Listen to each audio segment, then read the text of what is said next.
Our dear student, today we are solving the UGC NET English complete paper, and I will be doing it from 51. Before that, it's a common section for all. So, which statement among is rightly defines epithet? So, what is this epithet is? Let's analyze this thing. The first option is an adjective. No, this is misleading, and the epithet is not limited to negative phrases or only used to condemn someone. So, but it's also restricted, just like protagonist or characters in a story. So, it can be describe any person or a thing. So, this is wrong. Second one is an adjective. This is correct because the true and standard definition of epithet. So, epithet is a descriptive phrase which can be used as an adjective.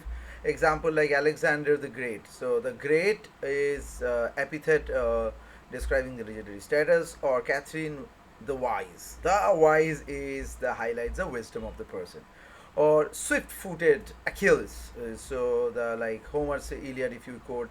So this also we can say. So think of an epithet as a tag or a poetic level. So this is like a poetic level. It's not just any adjective, it's an identifying description.